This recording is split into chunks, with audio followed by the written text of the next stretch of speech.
कशा आहात तुम्ही सर्व? अपेक्षा करते मस्त आणि मजेतच असाल. तर आज मी तुम्हाला माझं जे रुटीन आहे दुपारचं तर ते शेअर करणार आहे. ॲक्च्युअली सकाळचं रुटीन तर थोडंफार चेंज होतं आणि ऑलमोस्ट सेमच असतं आणि प्रत्येक व्हिडिओमध्ये मी शेअर करतच असते आणि तुम्हीसुद्धा बघितलं आहे. आणि अजून एक गोष्ट म्हणजे मी तुमच्याशी माझी थोडी यूट्यूबची जी जर्नी आहे तर ते शेअर करणार आहे. तर व्हिडिओ शेवटपर्यंत नक्की बघा. 1:30 वाजता अद्विकची स्कूल संपते आणि मग मी त्याला घ्यायसाठी जात असते. आम्ही घरी येईपर्यंत आम्हाला 1:45 किंवा कधी-कधी 2सुद्धा वाजतात आणि आल्यानंतर सगळ्यात पहिले तर त्याचं खेळणं चालू होतं. आता जे सगळे कामे आहे तर तो यायच्या आधीच मी सगळी कामे आटपून घेत असते.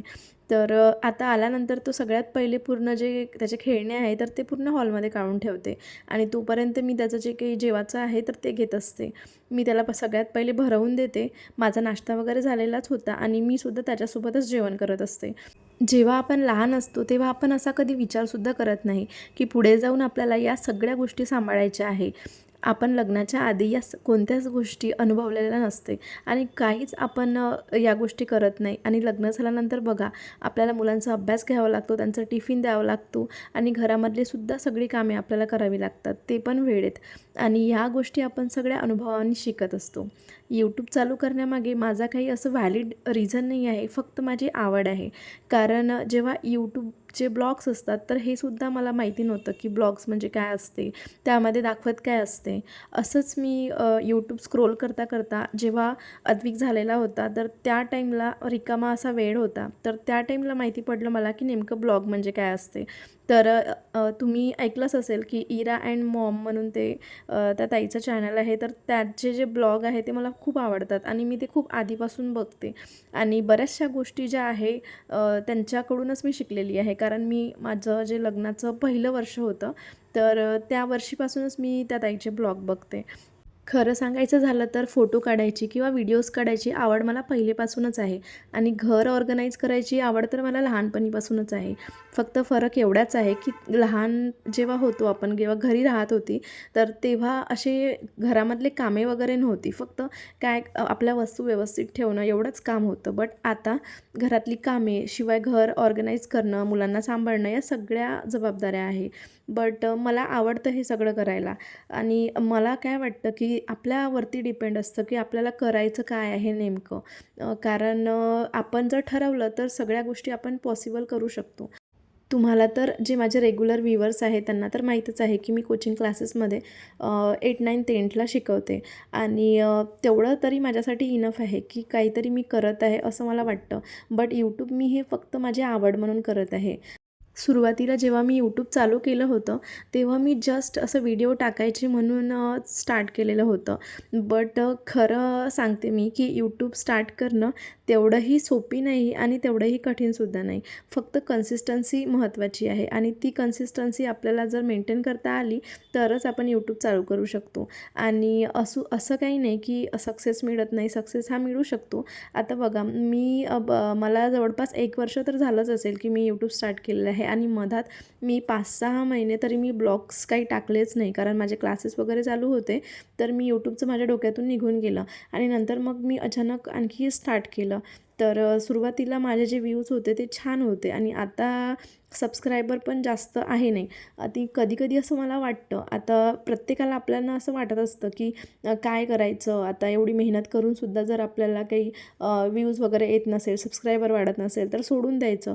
बट काय असतं की आपण जर गिव्ह केलं तर ती गोष्ट कधी सक्सेस होत नाही. म्हणून माझं असतं की सक्सेस मिळो किंवा नाही मिळो, आपल्याला आवड आहे तर आपण करायचं. आता असं काहीही नाही की मला पैशाची गरज आहे किंवा मी काहीही करत नाही आहे. मी माझ्यापुरतं थोडं तरी कमावते आणि तेवढंही माझ्यासाठी इनफ आहे. तुम्हाला कोणाला जरी यूट्यूब वगैरे स्टार्ट करायचं असेल तर तुम्ही नक्कीच करू शकता आणि यूट्यूब स्टार्ट करायच्या आधी आपल्या माइंडमध्ये फक्त एकच गोष्ट ठेवावी लागते आणि ती म्हणजे लोकांचा विचार. तर लोकांचा जर आपण विचार केला तर आपण कधीच यूट्यूबवरती व्हिडिओ टाकू शकत नाही आणि लोकांकडून आपल्याला जर निगेटिव्हिटी मिळत असेल तर आपण आपलं जे काम आहे तर ते शांततेत केलं पाहिजे, कुणाला न सांगता. म्हणजे घरातल्या लोकांना तर ऑब्व्हियसली आपण सांगतोच, बट जे बाहेरचे लोकं आहेत तर त्यांना न सांगता आपण आपलं जर काम करत राहिलो तर आपल्याला नक्की सक्सेस मिळू शकतो, मला तरी असं वाटतं. अजून तरी माझं चॅनल मॉनिटाईज झालं नाही आहे. हाफ मॉनिटायझेशन माझ्या चॅनलचं झालेलं आहे. मला जो याचा क्रायटेरिया आहे वॉच टाईमचा, तर तो कंप्लीट झाला. फक्त सबस्क्रायबर तेवढे कंप्लीट व्हायचे आहे आणि मला तरी असं वाटतं की ते पण सबस्क्रायबर एक दिवस होईल कंप्लीट.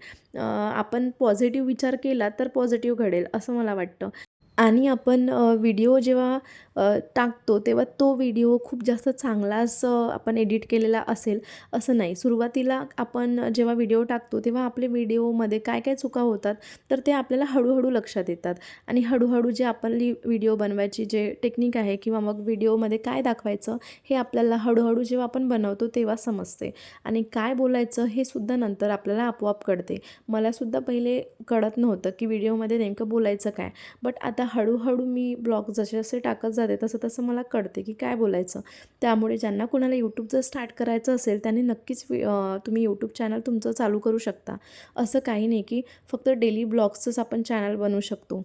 ॲक्च्युली मी 8, 9, 10 सायन्सवरती सुद्धा त्याचं जे लेक्चर आहे त्याचा व्हिडिओ शूट करून ते सुद्धा चॅनल मी बनवू शकले असते. बट हा विचार मला जेव्हा मी डेली ब्लॉगचं चॅनल स्टार्ट केलं त्याच्या खूप दिवसानंतर आला आणि मग मला असं वाटलं की आता इथून गिवअप करणं आणि तिकडे पुन्हा स्टार्ट करणं म्हणजे डबल तेवढीच मेहनत करावी लागते आणि दोन्ही चॅनल सोबत चालवणं याच्यासाठी पण खूप जास्त वेळ लागतो आणि जसं माझ्या घरामधले जे काही सगळी कामे आहेत तर ते मीच करते. म्हणजे कोणत्याही जे मेड वगैरे आहे तर ते कुठल्याच कामाला मेड मी ठेवलेली नाही आणि सगळं स्वयंपाक, झाडू, पोछा, भांडे सगळ्या गोष्टी मी एकटी करते आणि शिवाय क्लास आणि यूट्यूबचे व्हिडिओ अद्विकचं पण सगळं मीच करते. त्याच्यामुळं तेवढा वेळ माझ्याकडे नसतो कारण शेवटी आपण सगळं मुलांसाठीच करतो. त्यामुळं त्यांना त्यांचा अभ्यास घेणं, त्यांचा जो थोडासा टाईम आहे तर तो आपण त्यांना द्यायला पाहिजे. म्हणून मी आता ते चॅनल आणखी अजून स्टार्ट केलेलं नाही. पण इन फ्युचरमध्ये माझा असा विचार आहे की मी नक्कीच ते स्टडीशी रिलेटेड जे चॅनल आहे तर ते नक्कीच बनवेल. व्हिडिओ तुम्ही कसा बनवायचा, त्यानंतर सबस्क्राईबचं जे बटन आहे तर ते कसं लावायचं, कुठून अपलोड करायचं, या सगळ्या गोष्टीसाठी यूट्यूबवरतीच व्हिडिओ अवेलेबल आहे. तुम्ही जर ते व्हिडिओ बघितले तर तुम्हाला हळूहळू पूर्ण कळेल की कसं काय काय करायचं आणि तुम्ही जर नक्कीच जर चॅनल बनवण्यासाठी इंटरेस्टेड असाल तर तुम्ही नक्कीच चॅनल बनवू शकता. आणि आणखी तुम्हाला काही क्वेश्चन असेल तर तुम्ही नक्की मला कमेंट करून सांगू शकता आणि मी तुम्हाला नक्कीच त्यांचे उत्तरं देईल. असं थोडक्यात माझा यूट्यूबचा प्रवास होता आणि यानंतरही मी व्हिडिओ जे आहे तर ते टाकत राहील आणि ट्राय करेल की वीकमधून 3 व्हिडिओज तरी माझे गेले पाहिजे. आणि हो, मी माझ्या यूट्यूबची जे लिंक आहे तर ते व्हॉट्सअप स्टेटसला कधीच टाकली नाही, अजूनपर्यंतही टाकले नाही. आता मी अद्विक मॉम म्हणून इंस्टाग्रामवर एक अकाउंट बनवलेलं आहे तर त्याच्यावरती मी कधी कधी व्हिडिओ अपलोड करत असते आणि त्याच्यावरती लिंक एकदा वगैरे 1-2दा टाकलेली आहे फक्त बस. आणि असं मी कधीच कुणाला म्हटलं नाही की माझ्या चॅनलला सबस्क्राईब करा. ज्या फक्त माझ्या काही मैत्रिणी आहे तर त्यांनाच फक्त सांगितलेलं आहे की मी चॅनल ओपन केलेलं आहे वगैरे. बाकी मी कुणालाही सांगितलेलं नाही, फक्त माझ्या हजबंडला माहिती आहे आणि त्यांचा मला कोणत्याही कामामध्ये पूर्ण सपोर्ट असतो. असं मला ते कधीच म्हणत नाही की तू हे करू नको, ते करू नको. मला जे करायचं आहे त्याच्यासाठी मला सगळ्या गोष्टीमध्ये हेल्प करतात. तर असा होता थोडक्यात माझा प्रवास. तर दुपारी अद्विक आल्यानंतर मग दुपारचा जो टाईम आहे तर आमचा असाच निघून जातो. मी थोडा वेळ त्याच्याशी खेळते आणि लगेच मग माझा क्लासला जाण्याचा टाईम होतो. मस्त चहा बनवते तोपर्यंत त्याचे बाबा येतात. मग आम्ही मस्त सोबत चहा वगैरे घेतो आणि तिकडून आल्यानंतर सगळ्यात पहिले तर मी स्वयंपाक वगैरे आटपून घेते. जेवण वगैरे आम्ही सगळे करून घेतो आणि त्यानंतर मग मी अद्विकचं होमवर्क घेत असते की त्याला जे काही स्कूलमध्ये सांगितलेलं आहे तर ते जे होमवर्क आहे ते घेण्याचं काम माझंच असतं. हे कधीच त्याचं होमवर्क घेत नाही, मीच त्याचं होमवर्क नेहमी घेते. आणि नेहमी मी जे किचनची काही क्लिनिंग असते तर त्यासाठी नेमके 15 ते 20 मिनिट देत असते. कारण छान असं स्वच्छ किचन जर असलं तर कॉक्रोच वगैरे होत नाही आणि घाण स्मेलसुद्धा येत नाही. आणि पावसाळ्यामध्ये जर आपल्याला किचन स्वच्छ ठेवायचं असेल आणि कुठल्याही प्रकारच्या माशा वगैरे जर होऊ द्यायच्या नसेल तर छान मी जे हे लिक्विड बनवते तर याने तुम्ही किचन स्वच्छ करू शकता आणि नो कॉस्ट, कोणत्याही प्रकारचा पैसे वगैरे लागत नाही. आणि आता तर मी कोलीन यूज करणंसुद्धा बंद केलं, कारण या लिक्विडनी सगळं फर्निचर पण साफ होऊन जातं. त्यामुळं मग मी हेच लिक्विड यूज करत असते. आणि व्हिनेगर असल्यामुळं त्या स्मेलनी काही माशा वगैरे पण तिथे राहत नाही. आणि जे भांडे वगैरे आहे तर ते सुद्धा मी रात्रीच्या वेळीच सगळे वॉश करून घेत असते, कारण सकाळी उठल्यानंतर तर मग आपल्या कामाची सुरुवातच होऊन जाते. आणि छान स्वच्छ सुंदर जर आपल्याला किचन दिसलं तर आपल्याला काम करायलाही तेवढाच उत्साह येतो. त्यानंतर झोपायच्या वेळी मी जे बेसिनचा एरिया आहे तर तो छान मस्त घासून क्लीन करून घेत असते, कारण बेसिनचा एरिया जर स्वच्छ ठेवला तर आपल्याला जो स्मेल असतो घाण अन्नाचा वगैरे तर तो स्मेल तिथून येत नाही. आणि जे काही आपलं उरलेलं जे अन्न असतं तर ते मी असं ते छोटीशी डस्टबिन आहे त्याच्यामध्ये मी एक पॉलिथिन ठेवते, कारण भाजीपाला वगैरे आपण आणतो तर बऱ्याच अशा पॉलिथिन्स येतात आणि मी दुसऱ्या पॉलिथिन विकत आणण्यापेक्षा त्याच पॉलिथिन याच्यासाठी यूज करत असते.